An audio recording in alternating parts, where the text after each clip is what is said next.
What's up, everybody? Welcome back to another show. We're doing fine with Connor James.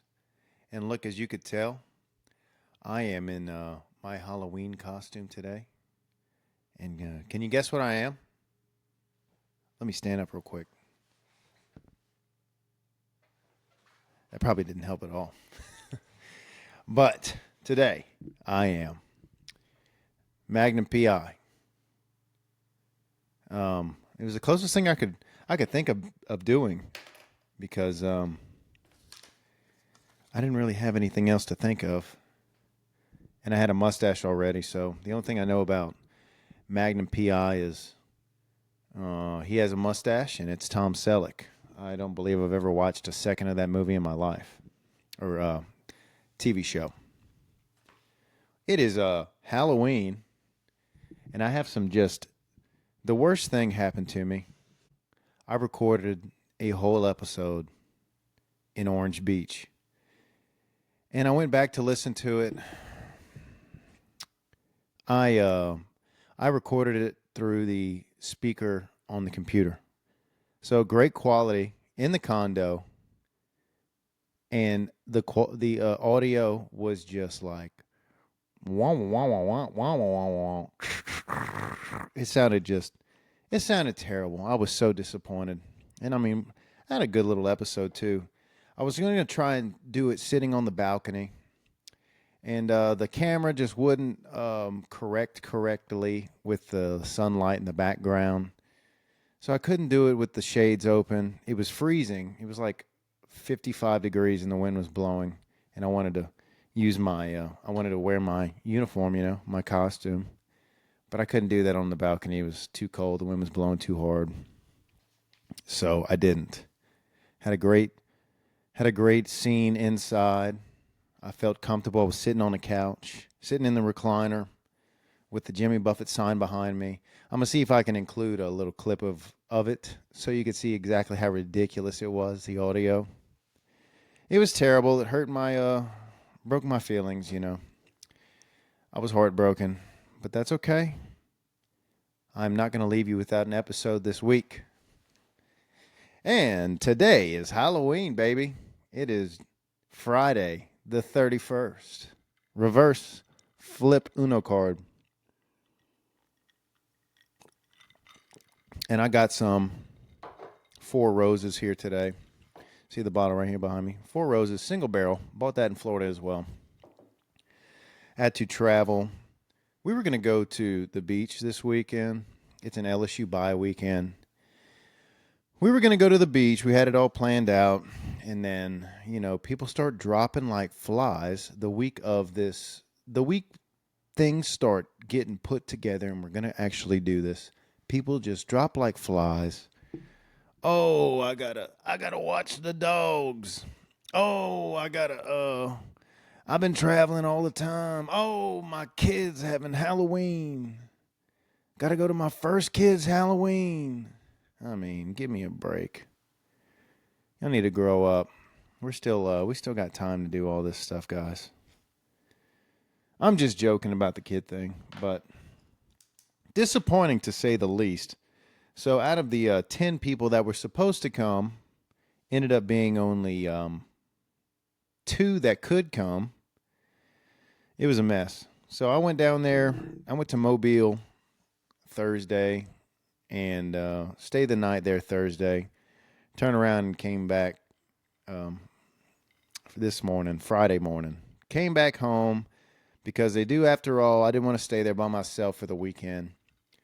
And they have Harvest Fest going on down here. And I wanted to not be by myself in the condo. So I came back home. And we're going to record an episode and probably going to go do the Harvest Fest thing tomorrow or tonight. And look, whenever you're 28 years old, is that how old I am? 28? No kids, no girlfriend. What am I doing on a Friday night? I'm making a podcast and drinking bourbon and probably going to watch a movie, I guess. But I want to go out, But it's an ordeal. If I want to go out, I have to gather I got to see who wants to go out, which is no one. No one wants to go out anymore. Even on Halloween, we used to have fun Halloween parties, and there'd be 50, 100 people there. And we just don't do that anymore. I sure miss that. Whenever somebody or you got to pick. You got to pick from like 3 or 4 different parties. Do we go to that one? Do we go to this one? Do we switch around? Go hit them all? And then, whenever you get older and you're out of school and no one lives close by anymore, you got to drive an hour or 30 minutes to go do something. And the only thing that we can go do is go drink and watch children trick or treat, or try and figure out a situation to where we can go to a bar or a casino. I'm not about it. I hate it, and I miss the old times. Bring them back, 2015 or whatever. But other than that, I'm doing fine. Doing great. Like I said, it's Halloween, and a lot of youngsters go and get candies, guys. Watch out for those rifles, extended barrel rifles in the candy. Saw a couple of videos on that, so I know those things are going around. I try to think of some different Halloween stories I could tell about. And I had already told one on a previous podcast. We had gotten in trouble with our baseball team, baseball coach, back in Louisiana College when I was over there. We went to a party, Halloween party, and this was after the Halloween softball game and everything. We just went straight to start drinking. We used to pregame those softball things. Drink a little bit before the game, go play some ball, and then go party. Because it's the end of the fall ball. You don't have to play anymore. So it was a fun day.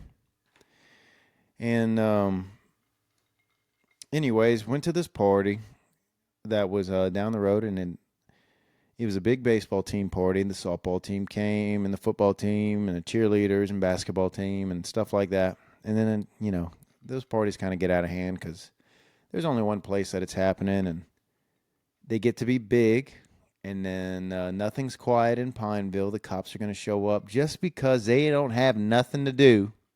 They're going to show up and try to ruin someone else's day. And that's kind of what happened. Y'all are being too loud, this and that. A bunch of BS.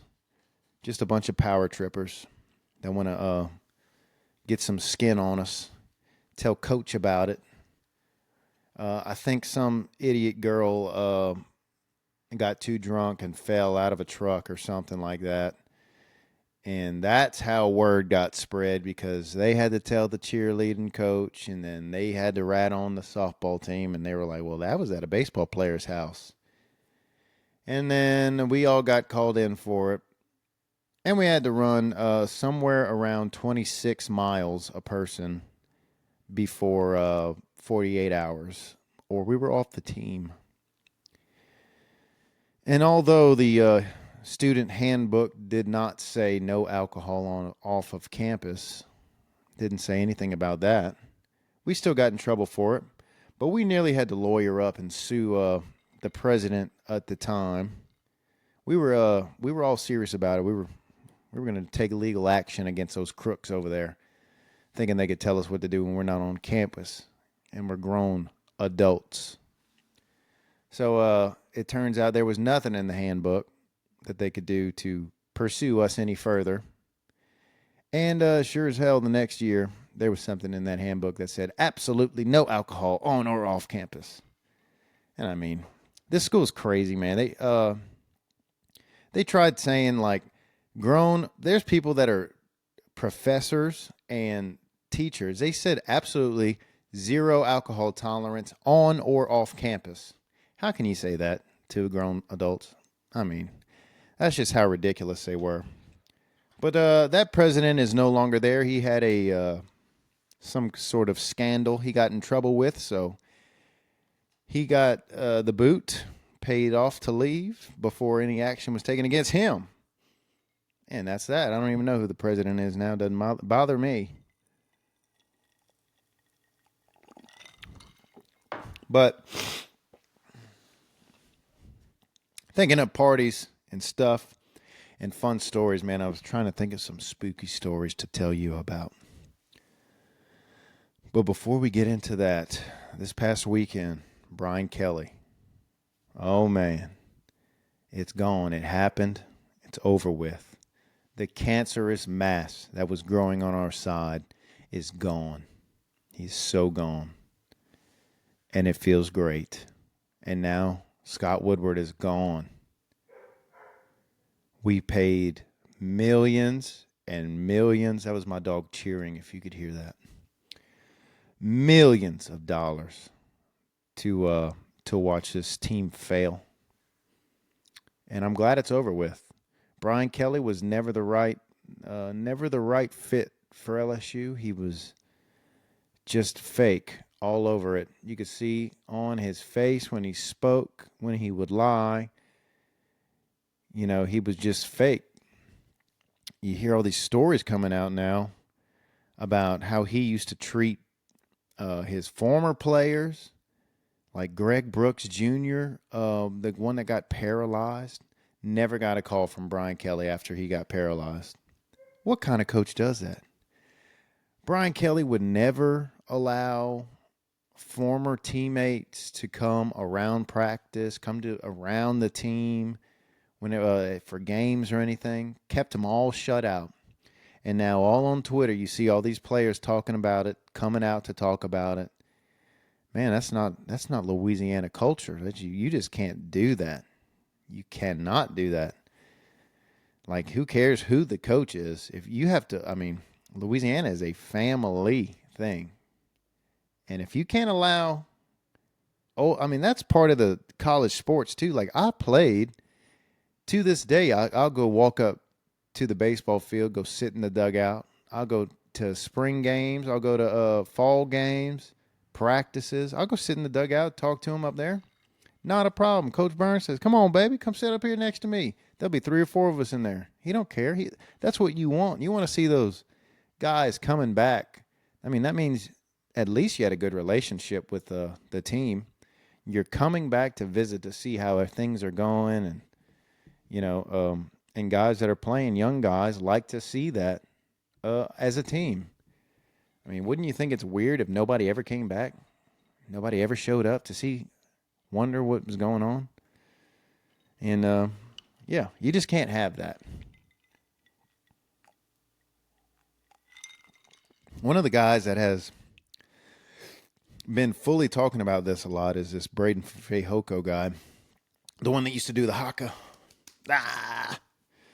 He's been coming out and talking a lot about it. He's been like kind of exposing stories and stuff like that. And he's been kind of diddling, daddling about conspiracists, if you will, about who's going to be the next coach, or saying who he thinks should be the next coach.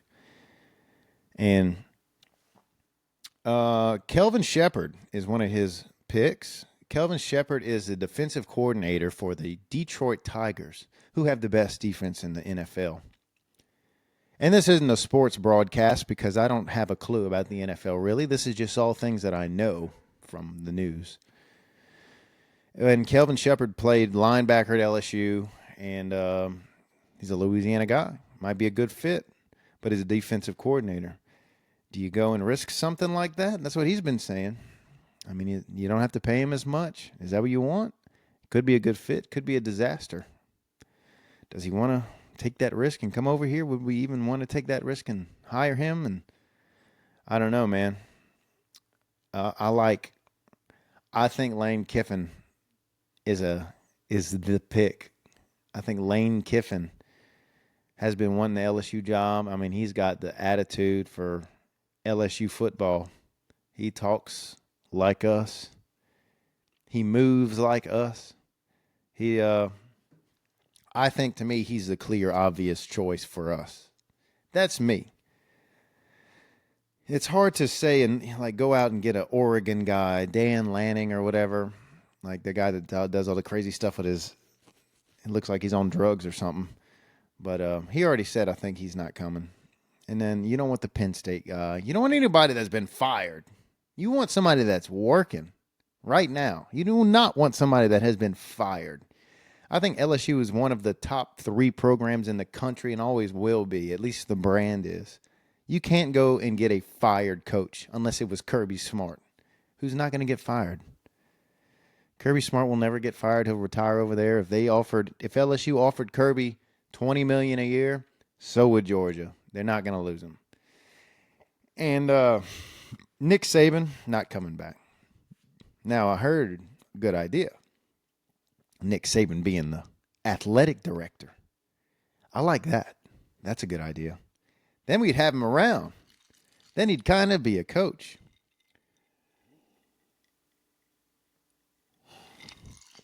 I don't even think it'd be a bad idea. Excuse me. If Ed Ogeron came back as some kind of coach, a defensive tackle coach, a lineman coach, or something. If he wants to get back in it, not an OC. We fired him. I mean, not an HC head coach. We fired him. We do not want to hire him again. That would look so bad. We did it. We don't need to do it again. It's done. Coach O, come back and you can be a line coach or something. But or people talking about Joe Brady, man. He's not going to come. He doesn't have any personality. He can't come back and coach for us. Not a head coach, at least. He has a great offense, but a head coach, man, he does not have the personality. I've never heard the man speak, But I think, the guy that's there now, I think, what is it, Frank Wilson, right? Frank Wilson.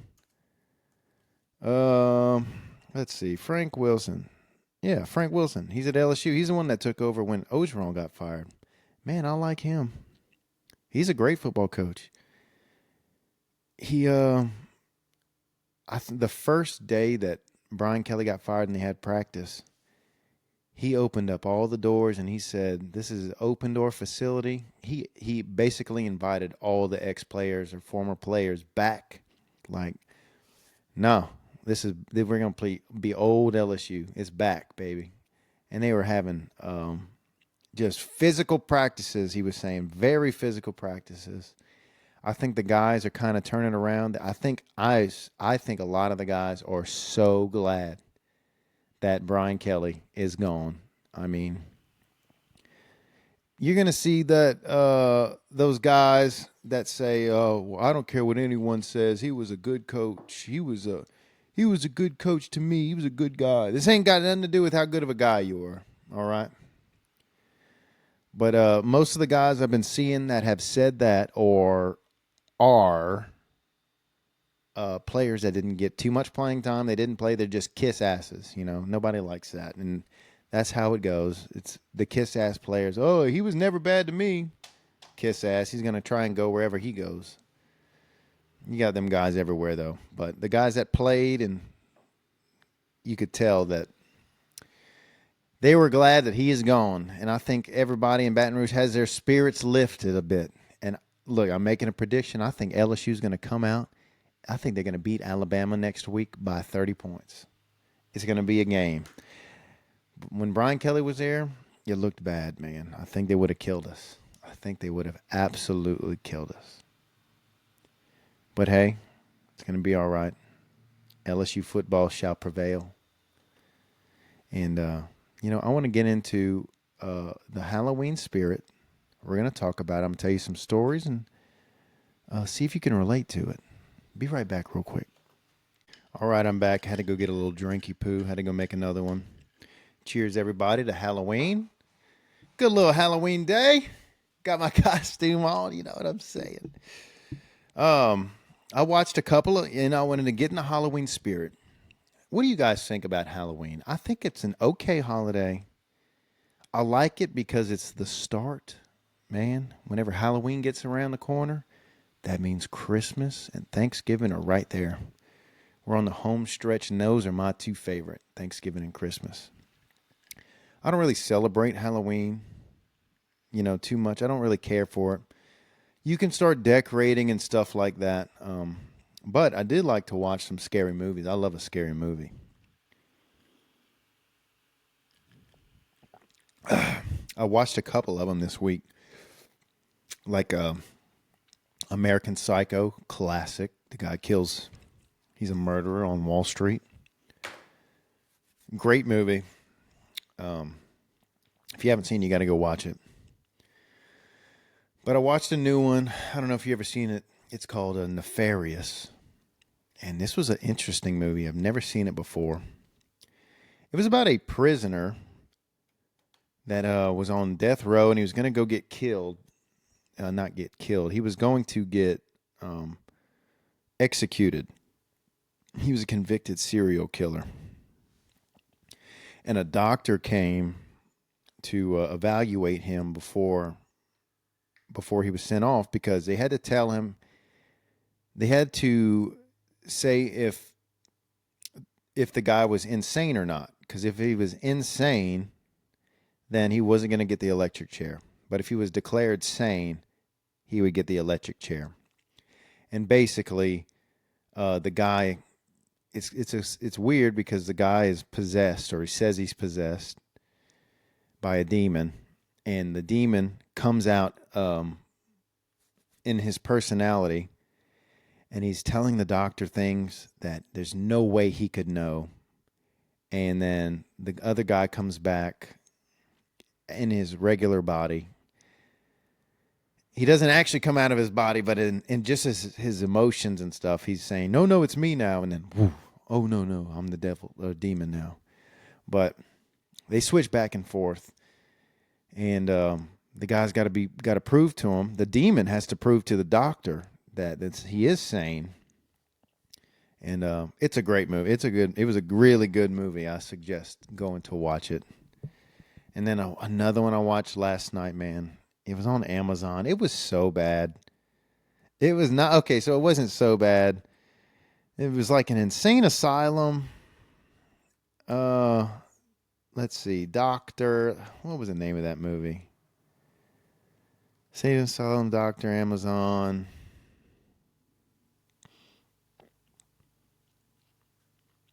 Was it Stonehurst?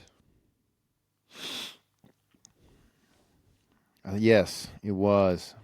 Stonehurst Asylum. Corny-ish movie. It was kind of good. Michael Caine's in it. Kate Beckinsale. Brad Anderson was the director. It was okay. It was kind of dumb, though. Towards the end, it was like, all right, I get it. It was kind of about this. So the beginning of the movie starts, they're in a lecture class, and then the doctor is telling people about insane students. That's what they're studying in this college. And then they wheel an insane person in there, and the doctor's saying, like, look at it. Look, this is the problem. And the lady stands up, and she's like, I'm not insane. They got me. You got to help me.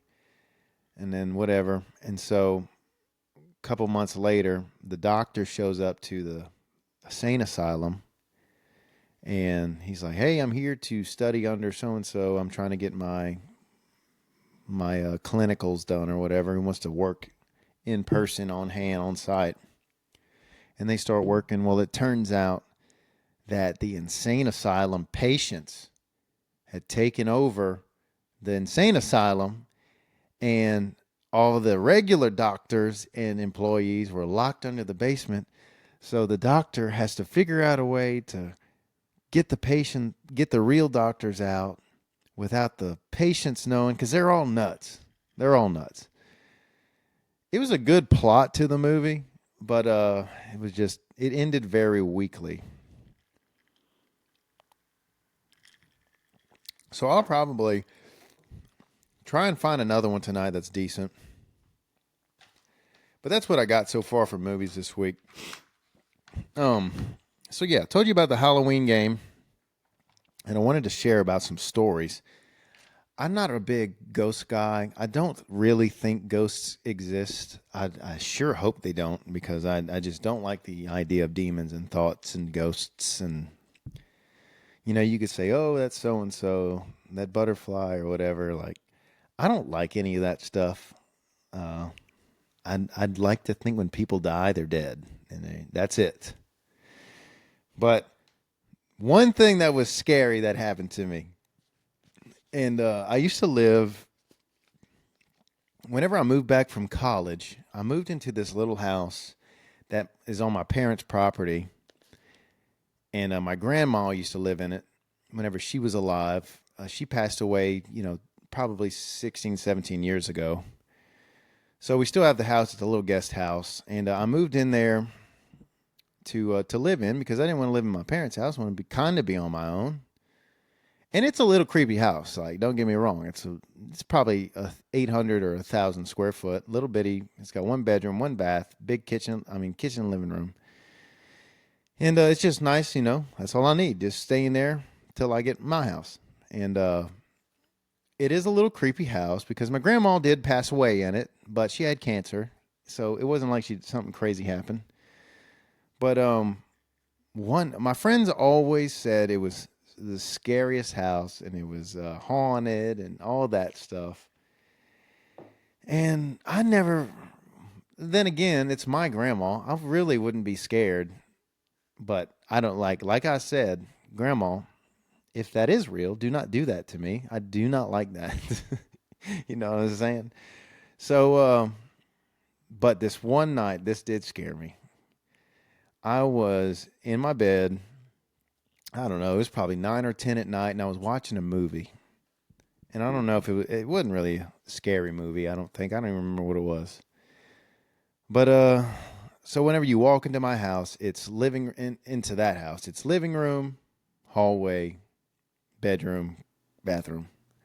It's all right there.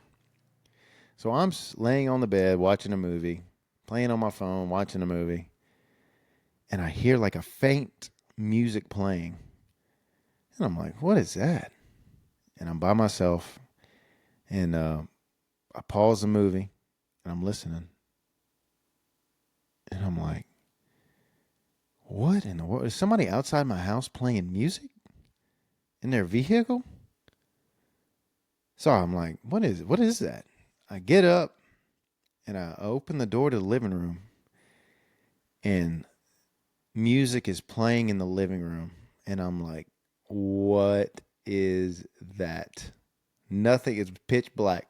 Music playing in the living room. I'm like, and look, this music that was playing, I was like, what is that? And I walk over, and there's a Bose CD player playing music. And I walk over there, and I'm like, screw this, turn it off. Staring at it, like, what is that? I eject the disc if there's even one in there, and a disc pops out, and it's Burt Bacharach. And I'm like, look, Burt Bacharach, his music is from like the 50s, 60s. It is old music. Old music. And I'm like, who in the world, why did that just start playing? And I called my mom instantly. And I said, this Bose player just started playing music. Who is Burt Bacharach? And what does he mean to you? And she said, oh, that was your grandma's favorite song. Favorite artist. Now, it was a different grandma that had passed away in that house, but still. And I'm like, this music just started playing in my living room out of nowhere. Full blast, started playing. She's like, oh my God. Well, that was her favorite artist. That's probably her just talking to you. And I'm like, absolutely not. We're not going to have that. Not in this house. Grandmama, we're not doing that. No. So that was like, if you could say ghost stories, that is the closest that I've come encounter with. And then there was another time when we were in college. There was we were having a little get together at our house, and one of the girls from another school came over, and it was Halloween. And we didn't really have anything going on, or it was like the day before or day after Halloween. It was like nothing was going on. So we're having a little get together at the house. And there, I don't know, there's like 4, 5, 6 of us. And she came over, and she came like a little late to the party. It was like 8 o'clock. We're trying to figure out what we're going to go do that night. Do we go out? This and that. None of us really kind of want to go out. And she's like, oh, I know something we can do. We used to go do this all the time. Um, there's a house in Alexandria where someone comes to the window every night, and you can go find them, and they come to the window. And I'm like, what? So I didn't believe her at all. None of us believed her. She was like, get in the car. We'll go right now. So we all loaded up, got in her car. We drove to Alexandria. And you people from Alexandria might know this story or know who I'm talking about. But we drove to this neighborhood, and she was trying to find the house. And she's like, it was somewhere around here. And she's like, oh, yeah, it's down this road. So we're driving. It's a nice subdivision, you know. And we're driving down the road. And she's like, oh, here's the house. It's up here. And she said, the lady comes every single night to the window and looks for her son to come back from war who died in war. And I'm like, oh, my gosh.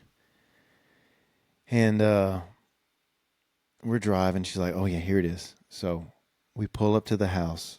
And you could see like the front, there was 2 stories. In the second story room that she stayed in, had the light on. But we were just sitting there, and we're like, oh, yeah, there it is. She's like, I think this is the house. And we're kind of just looking at it. And then all of a sudden, you see a silhouette of a lady. And then she, like, walks to the window. And she's staring there. And you could see her, like, look at us. And it's kind of sad. And then we were like, oh, no, get out of here. Go, go, go. But it's kind of sad because it's like the poor lady, I mean, I guess she has dementia or something, and she's just waiting for her son that died in war to come back every single night. She stays up all night with the lights on, waiting for her son to pull into the driveway. You know, it was scary. It's scary to think about, but really, it's a pretty sad thing. Like to have dementia and stuff. My grandma used to have dementia. And we used to play with her, having dementia. We didn't always go to her house. My mom would drop us off while she went and did to play tennis or something. And we go stay at my grandma's house. And my grandma, like she lived by herself. She just had dementia. She had 2 dogs too. And, she'd do stuff like, my sister would go be at tennis camp or something, or volleyball camp. And my grandpa would be like, where's your sister at? She's at volleyball. Oh, okay, cool. Then like 10 minutes later, hey, where's your sister at? She's at volleyball, Grandma. Oh, yeah, that's right. You told me that. Then like 30 minutes later, hey, I haven't seen Kendall. Where's your sister at? She's at volleyball, Grandma. So it'd just be stuff like that while she's watching, Texas Lone Star Ranger. And, other things like she'd call my mom and she'd say, oh, we need to go to all the Virgin Islands, all the Saint something islands, all the islands that start with Saint, whatever. We need to go to every single one of them. And my mom would always tell her, no, we can't do that. We just can't do that. You're too old to be traveling like that. And I mean, this probably happened 3 or 4 times. And I'm sitting on the couch one day and she calls that night. She's like, hey, we need to go to the Virgin Islands. And I'm like, Mom, just tell her yes. Tell her yes. That's what we're going to go do. We're going to go do it. Say yes. She's not going to remember. Just tell her yes. Make her day. You just crush her spirits every time you tell her no. So just tell her yes. I mean, that's the easiest way to do about it. There's another guy on TikTok that does it. His dad has really bad dementia. Like sometimes he doesn't even remember like him as his son. It never got that bad with my grandma. Thankfully, she died from something else like COPD or something. But dementia, like that just rots at your brain. But like this guy on TikTok, like he'll post videos of his dad. He does the same thing like my mom. And I guess, you want to correct them. You want to tell them like, no, we can't do that. Or so-and-so's been dead for 20 years. You're not going to see him again. And I'm like, why do you just lie to them? They don't know. They don't know any better. I mean, that's probably just making their day so much worse, you know? They have no idea that has happened and like they keep reliving it. I mean, and you're asking them, "Hey, where's Bob? When's he coming back over?" "Oh, well, he passed away 10 years ago." Or they say, I don't know, "I'm 100 years old." "There's no way I'm 100 years old." It's like, "Oh, okay, whatever. You're however old you want." But it probably sure gets rough whenever they don't remember you and they're like, "Where am I at?" And, "Give me my car keys. We're gonna go drive." But yeah. So dementia, it's terrible.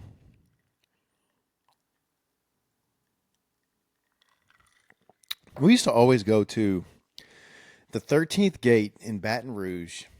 Y'all ever like haunted houses, man? Whenever I think haunted houses were like huge back in the day. I mean, I guess they kind of are or could be now. But I used to have a love-hate relationship going to like the 13th Gate because that would be where you like we never went when we were like 16 or 17. We always went when we were like 8, 9, 10, 11, 12, 13, that age. And you'd bring a date or something, and then it'd be like, you're turning to 10 or 11, so you want to have a little date. You want to be like, "Yeah, you can hold on to my arm if you get a little scared, go ahead and hold on to my arm. I'll be here to protect you." But in the back of your head, you're like, "Oh my gosh, I got to go through this. I hate this place." I remember one time we were going through, and then my buddy and his dad, he's like an old country guy, got boots and jeans and a cowboy hat, and we're going through the 13th Gate, and I'm like, "Mr. James, you were right behind me, huh? You got me? You right behind me?" "Oh yes, son. Ain't nobody gonna get you. I got your back." And you got to walk through the mental hospital, and these people are grabbing at you, and it's funny. It's cool. I always like going to them. Went to one in Natchitoches. That was a real cool one. I forget what it was called, but I went one time when I was in college, and that was a real cool one. You're not really scared anymore, but still, that stuff is freaky. I don't like that. But the one in Natchitoches is like a lot more open. It's kind of more outside, and like you're like walking through like a cow pasture or walking through like a little like a gate chute type thing, and like all of a sudden a chainsaw comes up and then this guy with a mask busts wide open and running after you like I mean you gotta run. That's not funny. I don't I hate that kind of stuff, man. I have like scary movies. I love a scary movie, but I hate it too. You have to just keep telling yourself none of this is real. It's not real. And look, I'm 28, but still got two dark hallways in my house. Dark hallway go to the bedroom, my bedroom. Dark hallway go to the other bedroom. And like the living room's right there. You're watching a scary movie. You want it to be scary, and then like it gets real quiet in there. I'm by myself, and you're just thinking like, what if?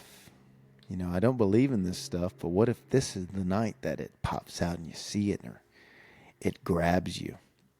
I've had like, I don't know if anybody, I mean, I'm sure you have, but I have done, like, I have, what do you call that? Sleep paralysis. I get sleep paralysis. I get sleep paralysis often. And if you don't know what sleep paralysis is, that's what the people talk about. I'll explain it realistically. But sometimes when people explain it, they say, "Oh, it's like a demon in the corner of your room and you can't move." And that's not really what it is, at least to me. But I developed this. So I'll tell you like my experiences when I have it. So when I get it, it is I wake up, or at least I think I'm awake, and I can't move. And then like my head feels like I have so much tension built up because I'm trying to move my arms and I can't move my arms. And I'm like trying so hard to move my arms. I know I'm awake and I'm trying to even like yell so I can move and I can't. And like the pressure is building up in my brain. It's like in my head so much that it feels like my head is about to pop open, bust.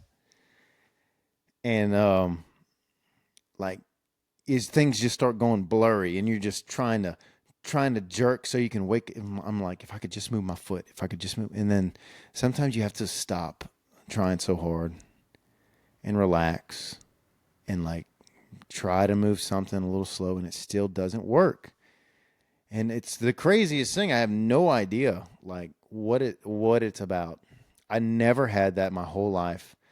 I started having that when I was working at UPS. When I started working at UPS year probably 6 years ago, right out of college, I was preloading and it messed my sleep schedule up because to go preload, you got to go over there at like 3:30 in the morning. Like that's what time work starts, 3 or 3:30. And you're unloading trucks and then you get off at like 9:30 or 10 and then you don't work again until 3:30 the next morning. So you're like sleeping from like I'd get off at 10, I'd take a nap till 1, wake up, go do my daily things, go work out and stuff, and then go back to bed around 10. So I'd like sleep for 4 hours, wake up, sleep for 4 hours, wake up. That's how I would do it. I would not do a whole 8 hours one time. And I think that's where it got me, dude. Like I would have it when I do my morning nap. I get home from work at 10. I'd take my nap and I start getting them there, man. Like you're waking up in sweat and you're like, Jesus. And look, the thing is if you go to sleep, go like when you wake up from it and you break from it, and you're like, ooh, I can move. I'm awake. I'm awake. That was all fake. Nothing happened. And then like if you go to sleep too fast, like it'll happen again. If you go to sleep too fast, like you got to get up and move around and kind of wake up and then go back to bed. Like that's the only way it doesn't happen again. It's the craziest thing. I mean, I don't really know how to explain it, but it happens to me probably like 3 times a month, like 3 or 4 times a month, probably. I get it.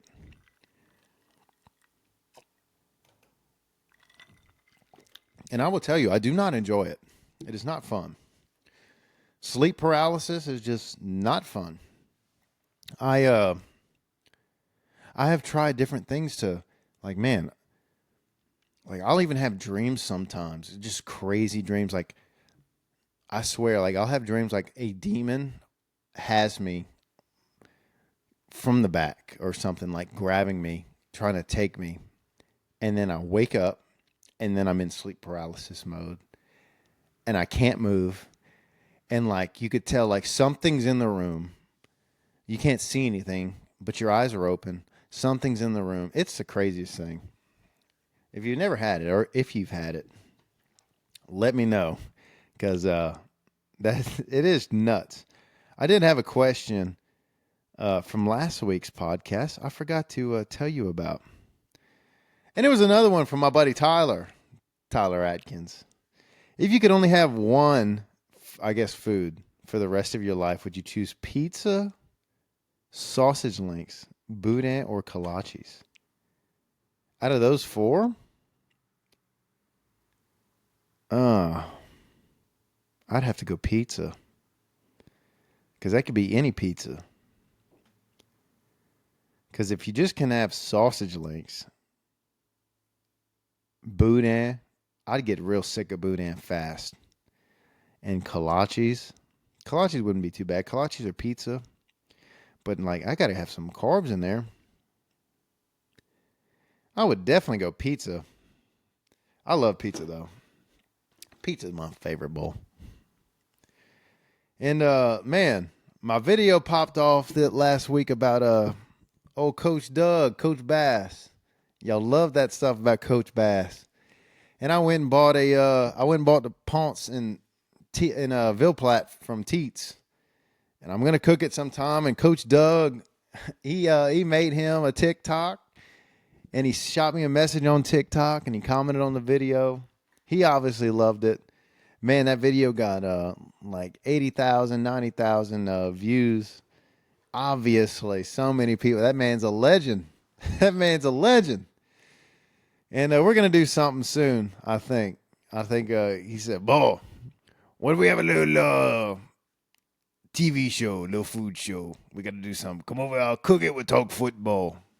I said, "All right, I'll get it set up. Let's do it." And I guess he'll probably cook something I never had before. There was this guy, man. I went into Teats the day after I made that video, and he looked at me when I walked in there. I was when I went into Teats, man, the video was popping off so much. I'm like, I'm bound to see somebody that has seen this video. So I was like, man, I got to go get a Ponce and some boudin from over there. So I drove from Livonia all the way over there to Teats, and I was in the Ponce section. And this guy came up to me and goes, "Man, you're not that guy that made the video about Teats." And I said, yeah, that was me.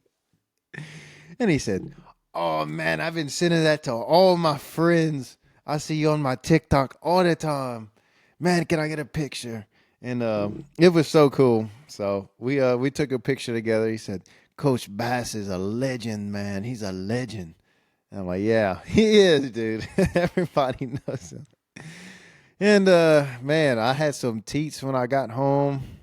I took me a piece of that cardboard box, and I put it in the air fryer. I didn't feel like making a pot for one link. So I put it in the air fryer, and I had some bread and just a little Teats and some bread. Look, the last time I went to Teats, I bought it out the pack. Like it was vacuum sealed packs. It was not near as good. It just wasn't. It was like dry. I said, "Man, ever since they moved into, that was the first time I've been back since they were in that big store. This was last year. It's like, man, it's just not good. What happened?" And this time when I went back, they had the box of it. So I bought the box, and I tried the box when I got home. I had one link, and it was like, oh yeah, there it is, juicy. That's the Teats I know. Maybe that one batch that I had last year was just a bad batch. But no, not this one. This batch was good, boy. And I'm ready to. I went down to T-Boys and got me some boudin, some microwave boudin. You know, they say it on all their packages. They say microwave boudin. And I wonder if other stores are the same way. If I could just take the boudin that you already have and throw it in the microwave in the pack, in the vacuum seal pack, can you just cook it like that? Like, isn't boudin already cooked all the way? I don't know. That's a question for you guys. Well, anyways, I had a good week. Went to Teats, man. T-Boys. They had a tornado go through that thing. There's this one guy when I was going home, okay, from T-Boys, and I'm on that back road. You people are from over there, you know what I'm talking about. Back road heading back to Opelousas. And this one guy, he pulled out in front of me. He came to a stop sign. I didn't have a stop sign, but it was in a curve. And I'm driving, and this guy eases up to the stop sign. He sees I'm coming, and he's like, "Oh, I can make it." And then pulls right out in front of me. Like, if I wasn't paying attention and if I was going fast, I would have hit this guy. Pulls right out in front of me. Gas can flies out the back of his truck. Tools fly out the back of his truck. All kinds of sockets and wrenches and bolts fly out of the toolbox all over the floor. The lady coming from the other direction, she stops. It's like she's coming my direction. She stops. I stop. This guy in this truck just keep flying like, oh, I'm getting out of here. His tailgate's down with all his tools. He's a carpenter or something. And he's flying down the road. And I'm sitting there like, I'm flashing my lights at him like, And I'm looking at the lady and I'm like, I don't know. I mean, they're not mine. I don't care. And then I'm like, well, that's probably a lot of money in them tools. So I take off to the guy and I'm flashing him from behind. And I'm like, he thinks I'm trying to get him or something. And he takes to the left. I take a left because I'm going that way anyways. And then I'm driving. I'm flashing my lights. And I'm putting my arm out the window, trying to get him to slow down. But he probably thinks I want to fight him or something. And then he takes another left, and I stop in the middle of the road, and I'm waving at him from the road, and he stops. He slams on the brakes. And he like backs up a little bit, and I'm pointing like back where he came from. And he backs up. And he gets out his truck, and he's just got his head down, walking to me. And I'm like, oh, my God. And I'm just telling him, like, before he even gets up to me, because this guy, he must have been having a bad day. And I said, buddy, you lost all your tools back there, your gas can and everything. And he's walking down, looking at me, and he goes, oh, my God. And he turns around, and he sprints back in his truck. Didn't even say anything. His toolbox, his tailgate was still down with all kinds of stuff in the back. And I'm like, well, whatever. Just kept going about my day.